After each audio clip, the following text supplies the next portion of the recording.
नमस्कार मित्रों, आप सभी का फिर से हार्दिक स्वागत है। आज हम सैम्पलिंग मेथड्स के अंतर्गत जो बाकी का प्रोपोर्शन बचा हुआ है उसके ऊपर डिस्कशन करने जाएंगे। लास्ट क्लास के अंदर मैंने फर्स्ट 15 क्वेश्चंस जो एग्जाम में पूछे गए थे और साथ ही साथ उसके कंसेप्ट के बारे में डिस्कशन किया। आज हम उससे आगे स्टार्ट कर रहे हैं क्वेश्चन नंबर 16 से।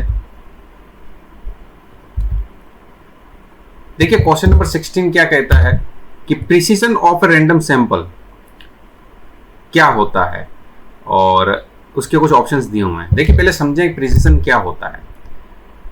परिशुद्धता, यानी जो हम यूनिवर्स से रैंडम सैंपलिंग कर रहे हैं और उस रैंडम सैंपलिंग के आधार पर जो रिजल्ट्स निकलते हैं वो रिजल्ट्स जो हैं यूनिवर्स की व्याख्या करते हैं अथवा नहीं करते हैं। जो सैंपल के रिजल्ट हैं वो यूनिवर्स के बारे में सही बात बताते हैं अथवा नहीं बताते हैं, उसको हम प्रिसीजन के थ्रू मेजर करते हैं। देखिए दो शब्द होते हैं, एक प्रिसीजन होता है, एक एक्यूरेसी होता है, और दोनों में डिफरेंस होता है। Accuracy more strict than precision. Accuracy में मेरे को 100% शुद्धता चाहिए, और जबकि प्रिसीजन जो होता है एक रेंज के बीच में काम करता है।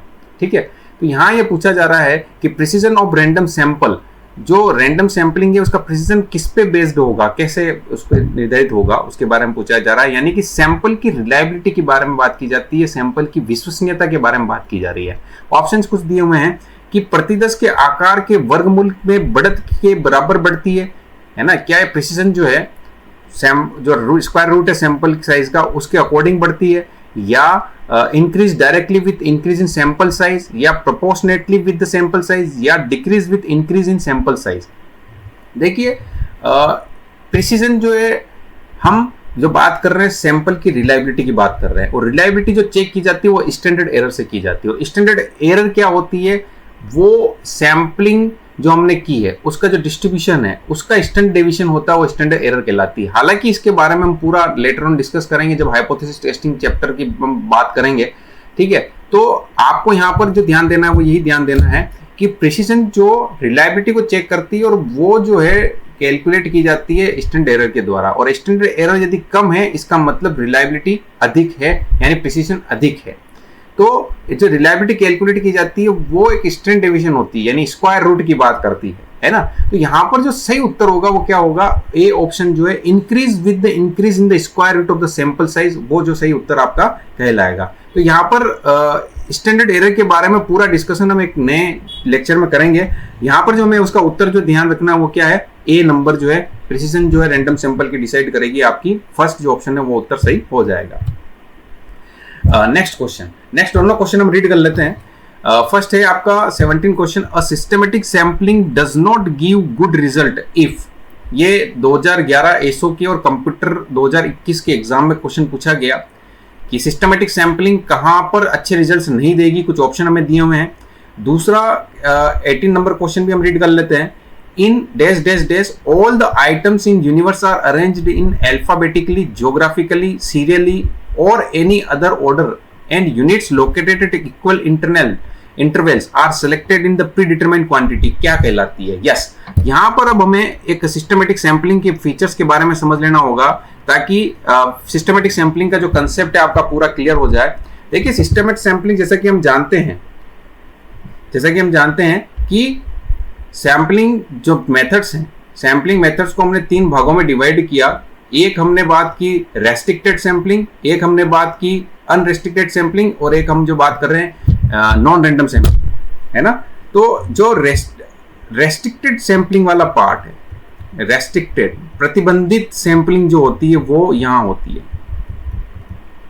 रेस्ट्रिक्टेड कब होगी, जब हमें थोड़ा सा हेट्रोजीनियसिटी के बारे में पता होगा। हेट्रोजेनिटी क्या होती है? हेट्रोजेनिटी का मतलब यूनिवर्स के अंदर जो यूनिट्स हैं वो आपस में एक दूसरे से संबंधित नहीं है, इसका वो आपस में बहुत ज्यादा स्कैटर्ड है, विजातीय हैं, उसमें हेट्रोजेनिटी का गुण विद्यमान है। और यदि किसी इन्वेस्टर को हेट्रोजेनिटी की थोड़ा सा भी स्तर पता है तो फिर वो क्या करता है, रेस्ट्रिक्टेड सैंपलिंग की तरफ बढ़ता है। और इसके अंदर सबसे पहली जो आती है वो क्या आती है, सिस्टमेटिक सैंपलिंग आती है। सिस्टमेटिक सैंपलिंग की क्या क्वालिटीज होती है उसको समझ लेते हैं हम। सिस्टमेटिक सैंपलिंग जो है इसकी सबसे पहली क्वालिटी ये होती है कि बेसिकली यहाँ पर यूनिवर्स के अंदर जो यूनिट्स हैं वो क्या हो, कैसी होनी चाहिए, वो एक सीरियलिटी होनी चाहिए, या तो जैसे question next question 18 number question पूछा गया, अल्फाबेटिकल हो या आपका न्यूमेरिकल हो, इस तरीके से अगर सीरियल जिसमें किया जा सकता है आपके पॉपुलेशन के यूनिट्स को, वहां पर हम क्या कर सकते हैं, सिस्टमेटिक सैंपलिंग को एप्लीकेबल कर सकते हैं। तो सबसे पहली क्वालिटी इसकी यही है कि जब वहां पर पॉपुलेशन यूनिट जो है उनको सीरियल नंबर दिया जा सकता है, वहीं पर सिस्टमेटिक सैंपलिंग अप्लाई होगी। दूसरा, यहां पर एक क्वालिटी जो है आपकी जो पॉपुलेशन होनी चाहिए वो फाइनाइट होनी चाहिए। फाइनाइट का मतलब ये होता है कि जहां पर जो आपके पॉपुलेशन के अंदर जो यूनिट्स है वो एक तो लिमिटेड होगी, और दूसरी उसकी क्वालिटी क्या होनी चाहिए, सर्टेन होती है, निश्चित होती है। तो वो पॉपुलेशन क्या कहलाता है, फाइनाइट पॉपुलेशन कहलाता है। और इसके अगेंस्ट एक इनफाइनाइट पॉपुलेशन होता है जहां पर दोनों चीजें जो होती नहीं होती है। ठीक है, तो दूसरा, जब सिस्टमेटिक सैंपलिंग हम अप्लाई करते हैं तो ये दोनों क्वालिटी जो है पॉपुलेशन के अंदर होनी चाहिए। फिर इसका जो है इसको ये प्रोसीजर कैसे किया जाता है, इसके लिए प्रोसेस कैसे अप्लाई किया जाता है, ये दोनों जहां क्वालिटी है वहां पर हम क्या कर सकते हैं, सिस्टमेटिक सैंपलिंग अप्लाई कर सकते हैं। पहली, जब पॉपुलेशन यूनिट जो है न्यूमेरिकल या अल्फाबेटिकल या किसी प्रकार से एक ऑर्डर से हम सीरियल नंबर दे सकते हैं, वहां पर दूसरा जो है पॉपुलेशन किस तरह की होनी चाहिए, फाइनाइट पॉपुलेशन होनी चाहिए, यहां पर ये एप्लीकेबल होती है। और कैसे अप्लाई होगी वो आप समझे। इसके अंदर क्या किया जाता है, पूरे यूनिवर्स जो एक सीरियल नंबर में होगा उसमें से, चूंकि यहाँ पर फाइनाइट पॉपुलेशन होती है, यानी कि जो कैपिटल एन है, यानी नंबर पॉपुलेशन की यूनिट्स है वो फिक्स्ड होती है ना, और हम कितना सैंपल लेना चाहते हैं, जो सैंपल साइज हम डिजाइन कर सकते हैं, कैलकुलेट कर सकते हैं, वो छोटा एन से डिनोट किया जाता है। तो हम क्या करते हैं, जैसे फॉर एग्जाम्पल 1000 कोई हमारा पॉपुलेशन यूनिट्स हैं और हमें क्या करना है, उसमें से 100 सैंपल सेलेक्ट करना है। तो इसके लिए हम क्या करते हैं, सैंपल इंटरवल निकालते हैं। सैंपल इंटरवल के आधार पर इसको कैलकुलेट किया जाता है। सैंपल इंटरवल कैसे निकलेगा, इस कैपिटल एन में स्मॉल एन का डिवाइड करते हैं 1000 डिवाइड बाय 100 यानी कि 10। यानी आपको यहां पर सैंपल सिलेक्शन कैसे करना है, यहां पर हम क्या करेंगे कि जो फर्स्ट 10 है, फर्स्ट 10 यानी 1 से लगाकर 10 तक, 1 से लगाकर 10 तक जिसको सीरियल दे नंबर दे रखे हैं, वहां पर उनको हम क्या करेंगे, फर्स्ट अप्लाई करेंगे इसके ऊपर रैंडम सैंपल। और रैंडम सैंपलिंग के थ्रू एक कोई सी भी एक जो है यूनिट को सेलेक्ट किया जाएगा। यदि मैं कहता हूं कि इसमें 7 नंबर की यूनिट सेलेक्ट हो गई, तो अब आप क्या करोगे, पूरे ही 1000 जो आपके पॉपुलेशन यूनिट्स हैं उसमें से हर जैसे 7 नंबर, तो नेक्स्ट 10 इंटरवल के अंदर 17 नंबर, और नेक्स्ट इंटरवल के अंतर्गत हम क्या करेंगे 27, इस तरीके से 37 एंड 47 एंड 57, इस तरीके से आप क्या करते जाओगे, आपके इसी सीरियल नंबर के जो सैंपल है उसको सेलेक्ट करते जाओगे। तो इस तरीके से आप ये सिस्टम जो है सिस्टमेटिक सैंपलिंग को अप्लाई करेंगे। चूंकि इसके अंतर्गत हम क्या करते हैं, सैंपल रैंडम सैंपल के आधार पर सैंपल को फर्स्ट सेलेक्ट करते हैं, इसके कारण से इसे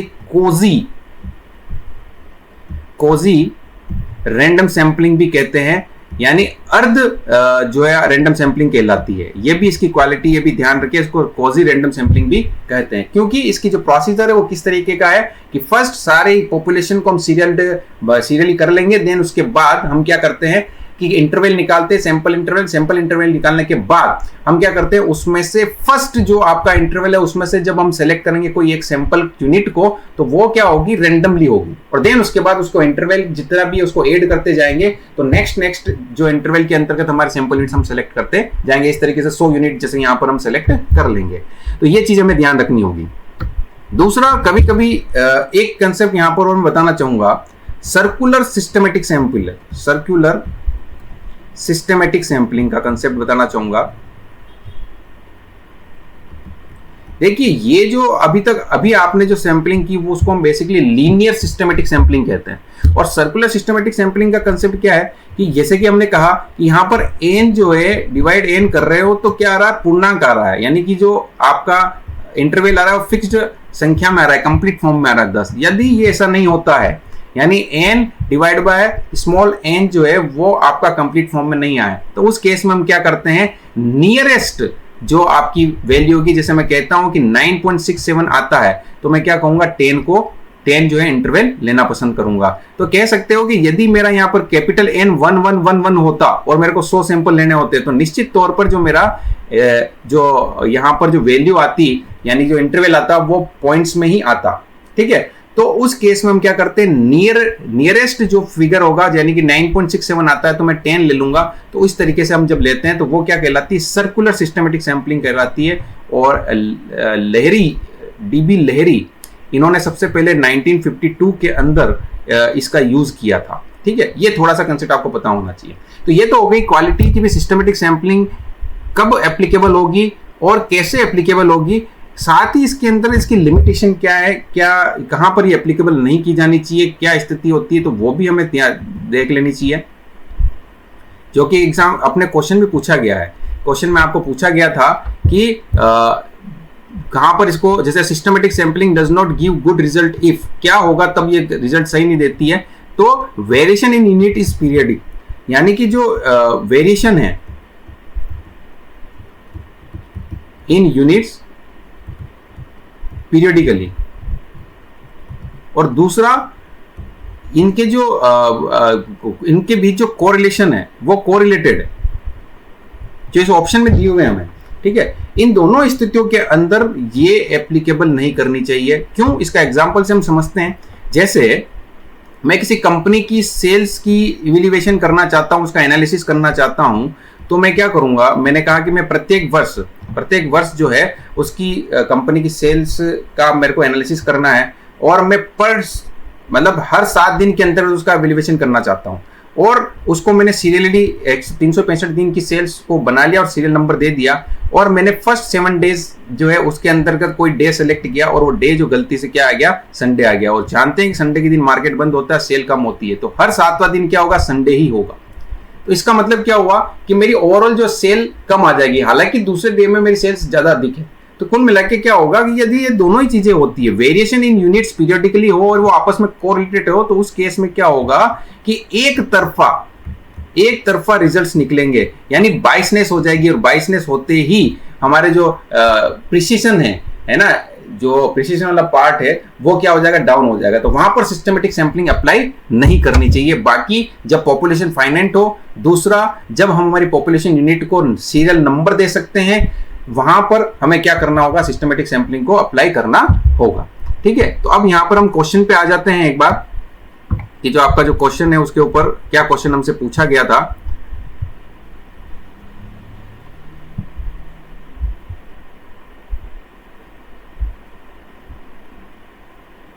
question number 17, a systematic sampling does not give good result if, ऐसा बोला गया, variation in units is periodic and units is at regular interval are correlated. बिल्कुल सही, दोनों ही स्थितियों में हमें क्या करना होगा, इसका उपयोग नहीं करना होगा सिस्टमेटिक सैंपलिंग, यानी कि जो उसका उत्तर होगा वो क्या होगा, तीसरे नंबर का उत्तर हो जाएगा। नेक्स्ट क्वेश्चन जो आपका पूछा गया था, all item in the universe are arranged alphabetically. देखो ये क्वालिटी है सिस्टमेटिक सैंपलिंग की, अल्फाबेटिकली हो, ज्योग्राफिकली हो, सीरियली हो, और any other order in units located equal intervals जो है are selected in predetermined quantity. यहाँ पर प्री डिटरमाइंड क्वांटिटी जैसे हमने बताया कि 1000 में से 100 सैंपल मेरे को सेलेक्ट करना है, क्वांटिटी फिक्स्ड होती है, जो पॉपुलेशन यूनिट है वो सीरियली होती है। तो यहाँ पर कौन सी सैंपलिंग यूज करेंगे, तो यहाँ पर सिस्टमेटिक सैंपलिंग, जो सी उत्तर है वो आपका हो जाएगा। और ये क्वेश्चन भी कंप्यूटर 17-18 के एग्जाम में पूछा गया है। चलिए नेक्स्ट क्वेश्चन पे चलते हैं हम। नेक्स्ट क्वेश्चन है, stratified sampling comes under which category. Stratified sampling के बारे में बात की जा रही है, और stratified sample is preferred where, कब हमें इसको स्ट्रेटिफाइड सैंपलिंग का उपयोग करना चाहिए। दोनों ही एग्जाम में क्वेश्चन आपके, एक कंप्यूटर 17-18 में आया और एक कंपाइलर का 2016 में एग्जाम हुआ था, उसमें पूछा गया है। तो यहाँ पर हमें स्ट्रेटिफाइड सैंपलिंग के बारे में समझ लेना चाहिए कि स्ट्रेटिफाइड सैंपलिंग होती क्या है और किस तरीके से वो वर्क करती है। देखिए जो पहला क्वेश्चन है 19 क्वेश्चन, तो आपको क्लियर हो जाना चाहिए कि स्ट्रेटिफाइड सैंपलिंग जो है किसका पार्ट होता है, सैंपलिंग का पार्ट है, तो वो कौन सी, रेस्ट्रिक्टेड सैंपलिंग के अंतर्गत आती है। तो पहली क्वालिटी जो है स्ट्रेटिफाइड सैंपलिंग की वो यही है कि वो क्या है, रेस्ट्रिक्टेड सैंपलिंग के अंतर्गत आती है। और रेस्ट्रिक्टेड सैंपलिंग के बारे में मैं आपको बता चुका हूं कि जहां पर इन्वेस्टर्स को ये पता, इन्वेस्टिगेटर को ये पता होता है कि आपकी जो पॉपुलेशन के अंदर हेट्रोजेनिटी है वो क्या है, अधिक है, और उसका कुछ अनुमान उसको पता होता है। तो उस केस में क्या करता है, वो इस तरीके से अप्लाई करता है। तो अब स्ट्रेटिफाइड सैंपलिंग के बारे में हम जान लेते हैं। स्ट्रेटिफाइड सैंपलिंग ये रेस्ट्रिक्टेड सैंपलिंग का पार्ट है, और यहां इसे हम मिक्स्ड सैंपलिंग भी कहते हैं। क्यों कहते हैं, इसके पीछे क्या कारण है वो भी हम बात करेंगे।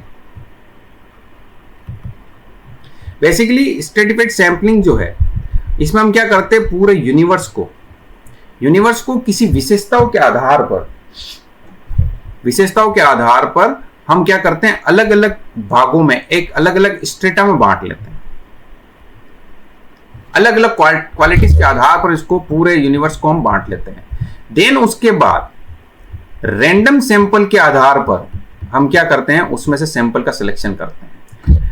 अब ये जो छोटे छोटे भाग है वो क्या कहलाते हैं, स्ट्रेटा कहलाते हैं। क्या कहलाते हैं, स्ट्रेटा। ठीक है, यूनिवर्स को हमने क्या किया, किन्हीं विशेषताओं के आधार पर, कुछ क्वालिटीज के आधार पर अलग अलग स्ट्रेटा में बांट दिया। ये जो स्ट्रेटा बना, उसके अंदर जो यूनिट्स होगी वो आपस में क्या होगी, सिमिलर होगी, यानी समान क्वालिटी की होगी। एक स्ट्रेटा के अंतर्गत जो यूनिट्स होती है वो क्या होती है, समान क्वालिटी की होती है। इस स्ट्रेटा के अंदर समान क्वालिटी होगी, इस स्ट्रेटा के अंदर समान क्वालिटी की होती है, परंतु दोनों, एक स्ट्रेटा और दूसरे स्ट्रेटा के बीच में हेट्रोजेनिटी ज्यादा होती है।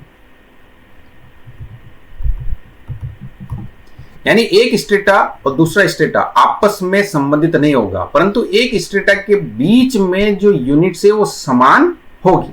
ओके, तो पूरे यूनिवर्स को हम सुविधा अनुसार हम क्या कर सकते हैं, हमारे स्टडी के ऑब्जेक्ट के अकॉर्डिंग हम उसको अलग अलग विशेषताओं पर बांट देते हैं। तो पहला तो ये क्या हो गया, सुविधा अनुसार पर्पजिव सैंपलिंग का पार्ट हो गया। दूसरा, उसके बाद हम क्या कर रहे हैं, हर एक स्ट्रेटा के अंदर एक एक को रैंडम सैंपल उठा रहे हैं, है ना। तो ये क्या हो गई, रैंडम सैंपलिंग का पार्ट हो गया। यानी कि दो सैंपलिंग को मिक्स करने पर स्ट्रेटिफाइड सैंपलिंग का उपयोग प्रोसीजर पूरा कंप्लीट होता है, इसलिए इसको मिक्स्ड सैंपलिंग भी कहते हैं। तो ध्यान रखना है, यूनिवर्स को हम अनेक विशेषताओं के आधार पर अलग अलग स्ट्रेटा बना लेते हैं, और हर एक स्ट्रेटा के अंदर जो यूनिट्स होती है वो सिमिलर नेचर की होती है, यानी होमोजेनियस होती है।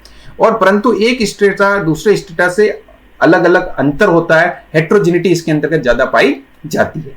ठीक है, तो ये इसकी प्रोसीजर है, इसको इस तरीके से जो है हम वैल्यूड करते हैं।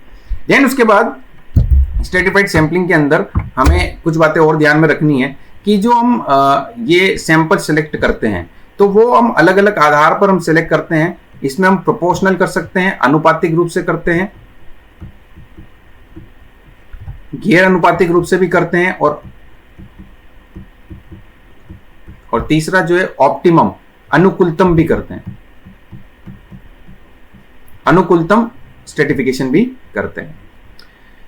अनुपातिक रूप का मतलब क्या, जैसे मैंने कोई पॉपुलेशन 10,000 की पॉपुलेशन थी और उनको अलग अलग विशेषताओं के आधार पर मैंने बांट दिया, जिसमें 3,000 पॉपुलेशन आ गई, 4,000 आ गई, और एक आपकी 4 3 7 8 9 2,000 आ गई, और एक आ गई 1,000। यानी अलग अलग विशेषताओं के आधार पर ये मैंने अलग अलग स्टेटा बना लिया। एक 3,000 यूनिट थी, एक 4,000 की थी, एक 2,000 की थी, और एक 1,000 की थी। 4 और 3 7 8 9 10 हो गया। ठीक है, तो अब यहां पर अनुपात क्या हो गया, इसमें इन तब में से हम 3:4:2:1 के अनुपात में जब हम क्या करते हैं, सैंपल का सिलेक्शन करते हैं, तो वो क्या कहलाता है, अनुपातिक स्ट्रेटिफाइड सैंपलिंग कहलाएगी। और गैर अनुपातिक के अंतर्गत हम क्या करते हैं, हर एक स्ट्रेटा के अंदर से समान बराबर मात्रा में सैंपल का सिलेक्शन कर लेते हैं। और अनुकूलतम के अंतर्गत हम ऑप्टिमम साइज इसमें से निकालते हैं। ऑप्टिमम का मतलब जहां पर आपके रिसोर्सेज का मतलब न्यूनतम रिसोर्सेज के आधार पर अच्छे रिजल्ट्स आपको मिल जाए। होमोजेनियस ग्रुप्स के अंतर्गत हम जो है अच्छी जो है रिप्रेजेंटेटिव यूनिट्स को सिलेक्ट कर लें। तो ये आपको यहां ध्यान रखना है। यहां पर एक कंसेप्ट मैं बताना चाहूंगा, क्रॉस स्ट्रेटिफिकेशन का। कभी कभी पूछ लिया जाता है क्रॉस स्ट्रेटिफिकेशन क्या होता है। तो क्रॉस स्ट्रेटिफिकेशन का मतलब ये होता है, स्ट्रेटिफिकेशन का मतलब ये है कि जब हम पॉपुलेशन को एक से अधिक विशेषताओं के आधार पर, पॉपुलेशन को एक ही समय में एक से अधिक विशेषताओं के आधार पर अलग अलग स्ट्रेटा में बांट दें। एक ही समय में एक से अधिक विशेषताओं के आधार पर, जैसे मैं कहूं कि पूरे पॉपुलेशन को, पॉपुलेशन है उसको मैंने इनकम के आधार पर, दूसरा आपका एजुकेशन के आधार पर, और उनकी एज के आधार पर, ठीक है, इन तीनों विशेषताओं के आधार पर मैंने एक साथ अलग अलग स्ट्रेटा बनाए, एक साथ मैंने स्ट्रेटिफिकेशन किया, तो वो क्या कहलाता है, क्रॉस स्ट्रेटिफिकेशन कहलाता है। तो ये हमें जानकारी में होना चाहिए कि जो स्ट्रेटिफाइड सैंपलिंग जो है वो किस तरीके से वर्क करती है, इसमें क्या क्या कीवर्ड्स हैं, और साथ ही साथ आपको ये भी पता होना चाहिए कि जो है क्रॉस स्ट्रेटिफिकेशन क्या होता है। ठीक है, तो ये सारी जानकारी आपके पास होनी चाहिए। इसी के आधार पर हम आगे की बात करेंगे।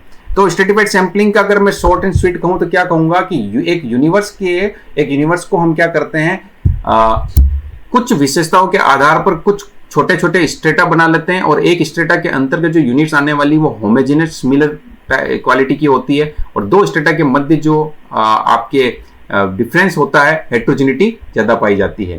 ठीक है, अब हम क्वेश्चन पे आते हैं कि क्या क्वेश्चन आपसे पूछा गया और किस तरीके से हमें इसका जवाब देना है। तो क्वेश्चन आपका पहला जो है वो तो क्लियर हो गया कि ये रेस्ट्रिक्टेड सैंपलिंग का पार्ट है, और दूसरा क्वेश्चन जो है आपका stratified sample is preferred where, कब इसका उपयोग किया जाना चाहिए। तो इसमें पूछा गया random sampling is not possible, sample small sample are required, the population is perfectly homogeneous and the population is not homogeneous. देखो यहाँ पर क्लियर आपका आंसर होना चाहिए कि यदि आपकी जो है पॉपुलेशन है वो परफेक्टली होमोजीनियस है तो उस केस में आप सिंपल रैंडम सैंपलिंग का उपयोग करें, बेटर रिजल्ट्स मिलेंगे। परंतु यदि हेट्रोजेनिटी का हल्का सा भी हमें कुछ अनुमान है तो हमें रेस्ट्रिक्टेड सैंपलिंग में जाना चाहिए, और स्ट्रेटिफाइड सैंपलिंग इसके लिए अच्छी सैंपलिंग मानी जाएगी। तो हम कहेंगे कि जो 4th नंबर का ऑप्शन है कि हेट्रोजेनिटी जहां पर है वहां पर इसका उपयोग किया जाना चाहिए। नेक्स्ट क्वेश्चन के हम और बढ़ते हैं। क्वेश्चन आपका 21 है, वो कह रहा है कि for proper representation of population in cluster sampling each cluster is further sub sampled then the resultant sampling scheme is known. अब ये क्लस्टर सैंपलिंग के बारे में बात कर रहा है, ये भी रेस्ट्रिक्टेड सैंपलिंग का एक पार्ट है, इसके बारे में भी हम जानकारी प्राप्त कर लेते हैं। परंतु इस क्वेश्चन का जो जवाब है उसको हम देख लेते हैं। ये कहना चाह रहा है कि एक बार हमने क्या किया, यूनिवर्स के अंतर्गत क्लस्टर सैंपलिंग की और उससे सैंपल सेलेक्ट किया, और देन उसके बाद हम सेकंड स्टेज पे वापस जा रहे हैं। ठीक है, जो रिजल्टेंट एक्टिविटी आई है, रिजल्टेंट सैंपल है, उस वापस से सैंपलिंग कर रहे हैं। तो मतलब ये क्या कहलाती है, 2 स्टेज सैंपलिंग कहलाती है। यानी कि फर्स्ट टाइम हमने कोई सैंपलिंग टेक्निक अप्लाई करके सैंपल सेलेक्ट कर लिए, देन उसके बाद वापस से हम सैंपल सेलेक्ट करें तो उसको क्या कहते हैं, 2 स्टेज सैंपलिंग कहते हैं। तो हमें ध्यान होना चाहिए यहाँ पर जो उत्तर होगा वो क्या होगा, बी जो आपका उत्तर है वो सही उत्तर माना जाएगा। परंतु क्लस्टर सैंपलिंग के बारे में हमें जानना चाहिए। ये इसमें पूछा हुआ है which sampling design is most appropriate for cluster sampling. चलिए अब हम क्लस्टर सैंपलिंग के बारे में जानकारी प्राप्त कर लेते हैं कि क्या होती है, ताकि हम इसके आगे क्वेश्चन के जवाब हम दे सकें।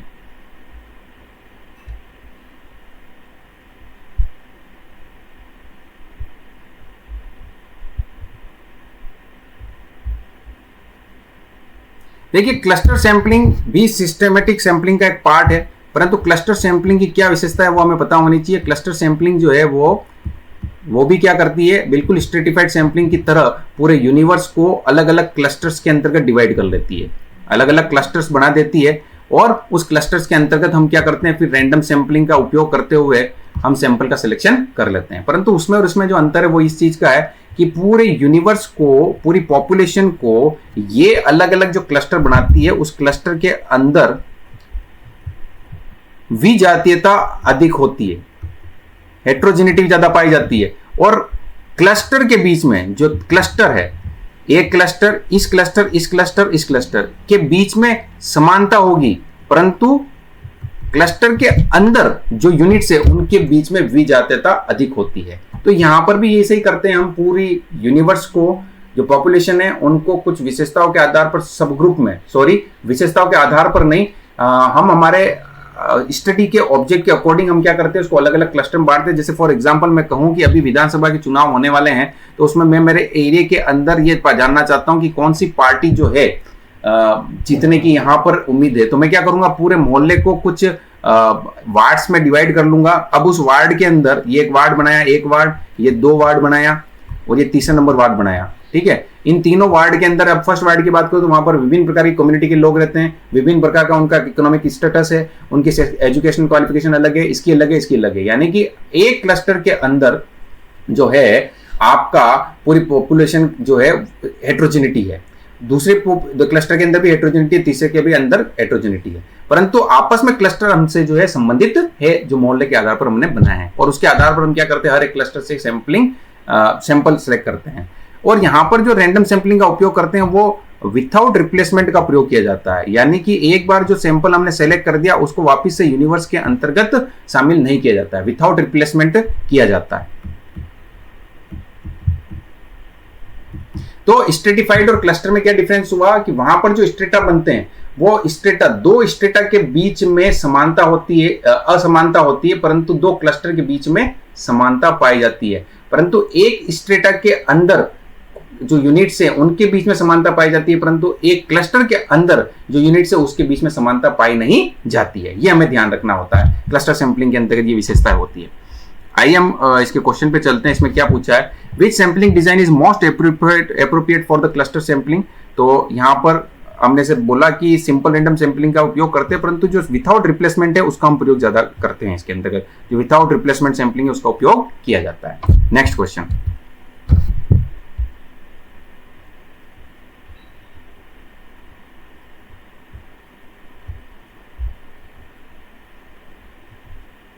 नेक्स्ट क्वेश्चन है, which of the following statement is incorrect. कौन सा इसमें से गलत है। Efficiency of cluster sampling increase if cluster size decreases. Cluster sampling increase, efficiency of cluster sampling increase if the cluster size decrease, the cluster are so form that the variation within the cluster is a small. यानी ये कह रहा है कि cluster के अंदर जो variation होता है वो कम होता है। ये बिल्कुल गलत बात है, ज्यादा होता है। As possible and the between the cluster is a large as possible. यही कथन जो है वो गलत है, क्योंकि एक क्लस्टर के बीच में जो वेरिएशंस होते हैं वो हेट्रोजेनिटी होते हैं, परंतु एक क्लस्टर से दूसरे क्लस्टर के बीच में जो वेरिएशंस होते हैं वो कम होते हैं। ठीक है, ये ध्यान रखना है। तो ये जो बी ऑप्शन है वो आपका करेक्ट उत्तर माना जाएगा। अगर कंसेप्ट पता है तो आप सही उत्तर आसानी से दे सकते हैं। ये एक इन्वेस्टिगेटर के एग्जाम में क्वेश्चन पूछा गया है। A method of the sampling in which the population is divided into the different homogeneous group in terms some characteristics called. ये पूछ रहा है कि divided into different homogeneous group in terms of some characteristic is called.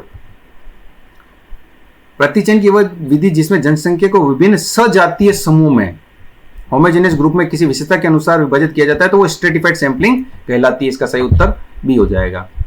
Next, which of the following would generally require the largest sample size. निम्न में से किससे सामान्यतः सबसे बड़ा प्रतिदर्श आकार होना चाहिए। बड़ा प्रतिदर्श आकार किसके लिए होना चाहिए, तो हम कहते हैं कि जो रैंडम सैंपलिंग है, अब जैसे proportional, stratified sampling, systematic sampling and cluster sampling, इनके लिए सैंपल साइज बड़ा जरूरी नहीं है, क्योंकि यहाँ पर हम क्या करते हैं, ये तीनों ही जो है रेस्ट्रिक्टेड सैंपलिंग के अंतर्गत आती है। परंतु सिंपल रैंडम सैंपलिंग के अंतर्गत जितना बड़ा होगा उसमें से जो है होमोजेनियस ग्रुप होंगे, तो उसके इसमें हम क्या करते हैं, ज्यादा ज्यादा हम इसका उपयोग कर सकते हैं। तो यहाँ पर हम सिंपल रैंडम सैंपलिंग का इसका जो है सही उत्तर पाया जाएगा। The selection of cricket team for the world cup is called. Cricket team select करनी है वर्ल्ड कप के लिए, तो हम उन जो है प्लेयर्स को चुनना पसंद करेंगे जो अच्छा खेलते हैं। तो अब यहाँ पर हम किसी प्रकार की रैंडम सैंपलिंग का उपयोग नहीं कर सकते कि रैंडमली सिलेक्ट कर लो, नहीं, किसी प्रकार से नहीं कर सकते। यहाँ पर हम सुविधा अनुसार देखेंगे कि कौन सा अच्छा प्लेयर है, पर्पजित सैंपलिंग का इसमें प्रयोग किया जाएगा। पर्पजित सैंपलिंग जो है इसका उत्तर जो होगा वो ये होगा, पर्पजित सैंपलिंग, क्योंकि कन्वेंशन सुविधा अनुसार सैंपलिंग के बारे में कल बात की थी, जहां पर यूनिवर्स का ही हमें पता नहीं होता और सैंपल कितने लेने हैं उसका भी कोई आइडिया नहीं होता है, तब जाके हम सुविधा अनुसार सैंपलिंग करते हैं। बाकी पर्पजित सैंपलिंग जो है जिसके अंदर यूनिवर्स के बारे में पता होता है, परंतु जब हम सिलेक्शन कर रहे हैं हम अपनी इच्छा अनुसार कर रहे हैं, जो अच्छा खेलने वाला प्लेयर होगा उसी को हम इसमें शामिल करेंगे।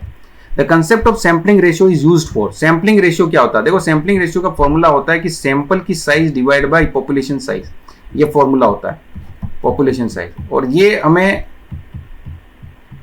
किसके बारे में बताता है, सैंपल की साइज के बारे में बताता है। Determination of population size, determination of sample error, determination norm sample number, determination of sample size. तो यहां पर इसके आधार पर हम क्या कर सकते हैं, सैंपलिंग रेशियो का उपयोग कर सकते हैं। बेसिकली हम सैंपल साइज के डिटर्मिनेशन के इसका उपयोग किया जा सकता है।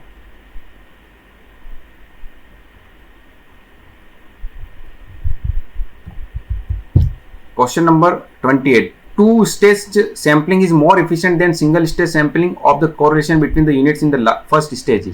ये कह रहा है कि टू स्टेज सैंपलिंग हमें करनी, जैसे हमने लास्ट क्वेश्चन में देखा कि जो हमने क्या किया, पहले यूनिवर्स के से सैंपल सेलेक्ट करने के लिए क्लस्टर सैंपलिंग का उपयोग किया। क्लस्टर सैंपलिंग का उपयोग करने के बाद वापस से हमने सब सैंपल और निकाले गए, तो वो टू स्टेज सैंपलिंग कहलाती है। तो ये कह रहा है कि टू स्टेज सैंपलिंग कब अच्छी मानी जाती है, जब फर्स्ट स्टेज के अंदर जो सैंपल हमने निकाला उसके अंदर यदि कोरिलेशन जो है आपका क्या हो, पॉजिटिव कोरिलेशन हो, तब जाके हम सेकंड में जाना चाहिए। अगर स्टार्टिंग में नेगेटिव कोरिलेशन आ जाता तो फिर हम सेकंड सैंपलिंग में नहीं जाना चाहिए। तो यहाँ पर जो उत्तर जो होगा वो क्या हो जाएगा, पॉजिटिव कोरिलेशन होना चाहिए। If the probability of selecting a unit from the population is not known in advance then the resultant sampling scheme will be. यानी यहाँ पर हमें प्रोबेबिलिटी की बात कर रहा है कि संभावना नहीं है। यदि समग्र में से इकाई प्रतिचयन की प्रायिकता अग्रिम में ज्ञात नहीं है तो परिणामी प्रतिचयन व्यवस्था क्या कहलाती है? तो आप ध्यान रखें, जब प्रोबेबिलिटी की बात नहीं करता तो नॉन प्रोबेबिलिटी की बात करता है। तो यहाँ पर जो है सिंपल रैंडम सैंपलिंग, स्ट्रेटिफाइड और सिस्टमेटिक सैंपलिंग, तीनों ही प्रोबेबिलिटी सैंपलिंग बेस्ड सैंपलिंग होती है। जो सी उत्तर है वो प्रोबेबिलिटी सैंपलिंग यहाँ पर सही उत्तर हो जाएगा। क्वेश्चन नंबर 30, जजमेंट सैंपलिंग इस टाइप ऑफ। जजमेंट सैंपलिंग बेसिकली किसका पार्ट है? Non random sampling, non probability sampling का पार्ट है। तो यहाँ पर आपका नॉन प्रोबेबिलिटी सैंपलिंग है वो उत्तर सही हो जाएगा। चलिए अब यहाँ 15 क्वेश्चन हम आज सेलेक्ट सॉल्यूशन किया है जिनका हमने, और कुछ कंसेप्ट हमने सीखे, यहीं तक रखते हैं। नेक्स्ट क्लास के अंदर हम आगे के जो क्वेश्चन हमारे रिमेनिंग बचे हैं उनके बारे में डिस्कस करेंगे। धन्यवाद।